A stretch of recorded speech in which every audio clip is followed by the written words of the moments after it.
ಭೀಮ್ ಧ್ವನಿ ನ್ಯೂಸ್ಗೆ ಸ್ವಾಗತ. ಈ ರಕ್ಷಣಾ ವೇದಿಕೆಗಳಂತರೂ ತುಟಿ ಪಿಟಕ್ಕನ್ನಲ್ಲ. BJP ಇದ್ದಾಗ ಕರ್ನಾಟಕ ರಕ್ಷಣಾ ವೇದಿಕೆದವ್ರು ಎಷ್ಟು ಜಿಗಿದಾಡ್ತಿದ್ರು, ಟಣ ಟಣ ಜಿಗಿದಾಡ್ತಿದ್ರು. ಇವತ್ತು ನಾವು ಬಂದ್ ಕರೆ ಕೊಡೋದಿಲ್ಲ, ನಾವು ಬಂದ್ ಮಾಡೋದಿಲ್ಲ, ನಾವು DK ಶಿವಕುಮಾರ್ ವಿರುದ್ಧ ಮಾತಾಡೋದಿಲ್ಲ ಅಂದ್ರೆ ಇದೇನು ಕಾಂಗ್ರೆಸ್ಸಿನ ರಕ್ಷಣಾ ವೇದಿಕೆ, ಕನ್ನಡ ಭಾಷೆಯನ್ನು ಉಳಿಸೋದ್ರ ರಕ್ಷಣಾ ವೇದಿಕೆ. ಇವತ್ತು ಅವ್ರು ಯಾವುದೋ ಸಕ್ರಿಯವಾಗಿ ಅಲ್ಲಿ ಪಾಲ್ಗೊಳ್ತಿಲ್ಲ. ಇಲ್ಲ, ಅವ್ರು ಬೆಂಬಲನೇ ಕೊಟ್ಟಿಲ್ಲ ಸರ್. ಅದೇ ಬೆಂಬಲನೇ, ಅದೇ ನಾ ಕೇಳ್ತೀನಿ, ಯಾಕೆ ಕೊಡಲಿಲ್ಲ ಬೆಂಬಲ? ಇದು ಈ ಕಡೆ ಉತ್ತರ ಕರ್ನಾಟಕದ ರಕ್ಷಣಾ ವೇದಿಕೆಯವರು ಕೇಳಬೇಕು ಅವ್ರ ಅಧ್ಯಕ್ಷಗೆ, ಯಾಕೆ ಕೊಡೋದಿಲ್ಲ? ಕಾವೇರಿ ಕೊಡೋದಿಲ್ಲ, ಕೃಷ್ಣ ಕೊಡೋದಿಲ್ಲ, ಅಥವಾ DK ಶಿವಕುಮಾರ್ ಸರ್ಕಾರ ಇರೋದ್ರಿಂದ ಇದಕ್ಕೆ ಬೆಂಬಲ ಇಲ್ಲೋ? ಹಿಂಗೆ ಇವತ್ತು ನೋಡ್ರಿ, ಒಬ್ಬ ಸಚಿವ ನಮ್ಮ ದಲಿತ ಬಂಧುಗಳ ಬಗ್ಗೆ ಅಪಮಾನಕಾರಿಯಾಗಿ ಅವಹೇಳನಕಾರಿಯಾಗಿ ಮಾತನಾಡಿದ್ದಾನೆ. ದಲಿತ ಸಂಘಟನೆಗಳು ನಾವ್ಯಾರು BJP ಅವರು ಅಥವಾ ಕಾಂಗ್ರೆಸ್ ಮಾತಾಡಿದರೆ ಎಷ್ಟು ಜೋರು ಹೋರಾಟ, ಎಷ್ಟು ಉಗ್ರ ಹೋರಾಟ, ಚೀರಾಟ, ಕೂಗಾಟ ಮಾಡ್ತಿದ್ರು. ಈಗ ಅದನ್ನು ಅವ್ನು ಕರೆ ರಾಜೀನಾಮೆ ಕೊಡಬೇಕು.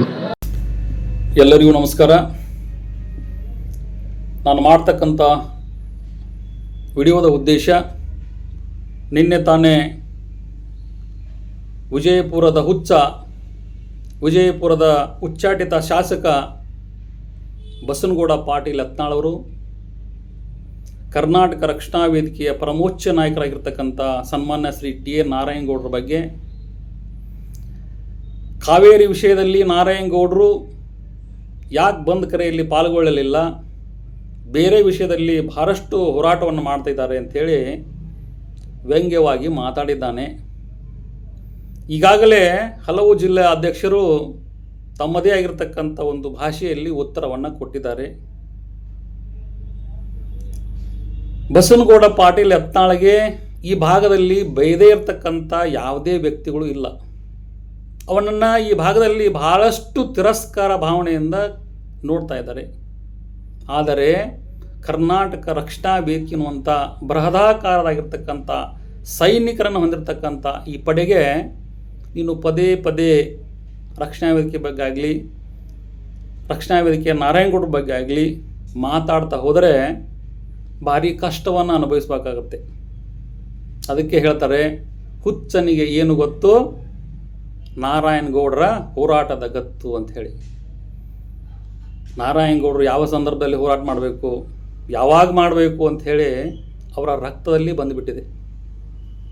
ಕನ್ನಡವೇ ಜಾತಿ, ಕನ್ನಡವೇ ಧರ್ಮ, ಕನ್ನಡವೇ ದೇವರು, ಈ ನೆಲದ ಭಾಷೆಗಾಗಿ, ಈ ನೆಲದ ನೀರಿಗಾಗಿ, ಈ ನೆಲದ ಸಂಸ್ಕೃತಿಗಾಗಿ ಹಲವು ವರ್ಷಗಳ ಕಾಲ ತಮ್ಮ ಜೀವನವನ್ನೇ ಮುಡುಪಾಗಿಟ್ಟಿದ್ದಾರೆ. ಹೋರಾಟ ಅನ್ನುವುದು ಅವರ ರಕ್ತದಲ್ಲೇ ಬಂದಿದೆ. ಹೋರಾಟ ಅನ್ನೋದು ಅವರ ಬದುಕಿನುದ್ದಕ್ಕೂ ಬಂದಿದೆ. ಹಾಗಾಗಿ ನೀನೇನು ನಾರಾಯಣಗೌಡರು ಯಾವ ಸಂದರ್ಭದಲ್ಲಿ ಹೋರಾಟ ಮಾಡಬೇಕು, ಯಾವ ಸಂದರ್ಭದಲ್ಲಿ ಹೋರಾಟ ಮಾಡಿದ್ದಾರೆ ಅನ್ನುವಂಥ ವಿಚಾರವನ್ನು ಮಾತನಾಡುವ ಯಾವ ನೈತಿಕತೆ ಹಕ್ಕು ಇಲ್ಲ. ಒಬ್ಬ ರಾಜಕಾರಣಿಯಾಗಿ ಸಮಗ್ರ ಅಭಿವೃದ್ಧಿ ವಿಚಾರದಲ್ಲಿ, ಬಿಜಾಪುರದ ಅಭಿವೃದ್ಧಿ ವಿಚಾರದಲ್ಲಿ ಮಾತನಾಡೋದು ಬಿಟ್ಟು ಪದೇ ಪದೇ ಒಂದು ಧರ್ಮವನ್ನು ಟೀಕೆ ಮಾಡೋದಾಗಲಿ, ಒಬ್ಬ ವ್ಯಕ್ತಿಯನ್ನು ಟೀಕೆ ಮಾಡೋದಾಗಲಿ ಮಾಡ್ತಾ ಹೊಂಟಿದೆಯಾ, ನಿನಗೆ ಉಳಿಗಾಲಂತೂ ಇಲ್ಲವೇ ಇಲ್ಲ. ಹುಚ್ಚನ ಕೊನೆಯ ಅಸ್ತ್ರವೇ ಪ್ರಚಾರ ಅಂತ. ಹುಚ್ಚನ ಕೊನೆಯ ಅಸ್ತ್ರವೇ ಪ್ರಚಾರ ಆದಾಗ ನಿನ್ನ ಅವಧಿ ಎಲ್ಲಿ ತನಕ ಇರ್ತದೋ ಅಲ್ಲಿ ತನಕ ಇದೇ ರೀತಿಯಾಗಿ ಎಲ್ಲರ ವಿರುದ್ಧ ಮಾತಾಡ್ತಾ ಹೋಗ್ತಿ. ಒಂದು ದಿನ ಅದರ ಪರಿಣಾಮ ಗೊತ್ತಾದಾಗ ನಿನಗೆ ಅರಿವು ಆಗುತ್ತದೆ. ಹಾಗಾಗಿ ಕರ್ನಾಟಕ ರಕ್ಷಣಾ ವೇದಿಕೆ ಬಗ್ಗೆ ಪದೇ ಪದೇ ನೀನೇನಾದರೂ ಟೀಕೆ ಮಾಡೋದಾಗಲಿ, ನಮ್ಮ ನಾಯಕರ ಬಗ್ಗೆ ಮಾತಾಡೋದಾಗಲಿ, ಅವರ ಚಳವಳಿಯ ವಿಚಾರದಲ್ಲಿ ಮಾತನಾಡೋದಾಗಲಿ ಮಾಡಿದ್ದೆ ಆತಂದರೆ ತನಗೆ ಸರಿಯಾದ ಸಮಯದಲ್ಲಿ ಸರಿಯಾದ ರೀತಿಯಿಂದ ಪಾಠ ಕಲಿಸಲಿಕ್ಕೆ ನಮ್ಮೆಲ್ಲ ಸೈನಿಕರು ತಯಾರಿದ್ದಾರೆ ಅನ್ನುವಂಥ ವಿಚಾರ ನಿನಗೆ ಇನ್ನೂ ಗೊತ್ತಿಲ್ಲ. ಹಾಗಾಗಿ ಇವತ್ತು ನಿನಗೆ ಕೊನೆಯ ಎಚ್ಚರಿಕೆಯನ್ನು ಕೊಡ್ತಾ ಇದ್ದೇವೆ. ರಕ್ಷಣಾ ವೇದಿಕೆ ಬಗ್ಗೆ ಹೆಮ್ಮೆ ಇರಲಿ. ಈ ನಾಡಿಗಾಗಿ ಪ್ರಜಾಪ್ರಭುತ್ವ ವ್ಯವಸ್ಥೆಯಲ್ಲಿ ಅಧಿಕಾರ ಹೊಂದಿರತಕ್ಕಂಥ ಅಧಿಕಾರಿಗಳು, ರಾಜಕಾರಣಿಗಳು ಮಾಡದೇ ಇರತಕ್ಕಂಥ ಕೆಲಸವನ್ನು ನಾರಾಯಣಗೌಡರು ಮಾಡ್ತಾ ಇದ್ದಾರೆ. ಅದಕ್ಕೆ ಲಕ್ಷ ಉದಾಹರಣೆಗಳಿವೆ. ಅಂಥ ವಿಷಯದಲ್ಲಿ ಅವರ ಬಗ್ಗೆ ಸರಿಯಾದ ರೀತಿಯಿಂದ ಅಧ್ಯಯನ ಮಾಡಿಕೊಂಡು ಅವರ ಹೋರಾಟದ ವಿಚಾರವನ್ನು ನೀ ತಿಳ್ಕೊಂಡು ಅವರನ್ನು ಗೌರವಿಸುವಂಥ ಕೆಲಸವನ್ನು ಮಾಡು. ಮುಂದೇನಾದರೂ ನೀನು ಅವರ ಹೋರಾಟದ ವಿಷಯದಲ್ಲಿ ಕೆಣಕಿದ್ದೆ ಆತಂದರೆ ನೀನಂತೂ ಭಾರಿ ಕಷ್ಟಕ್ಕೆ ಹೋಗುತ್ತೆ ಅಂಥೇಳಿ ನಾನು ಈ ಸಂದರ್ಭದಲ್ಲಿ ಎಚ್ಚರಿಕೆಯನ್ನು ಕೊಡ್ತಾ ಇದ್ದೇನೆ.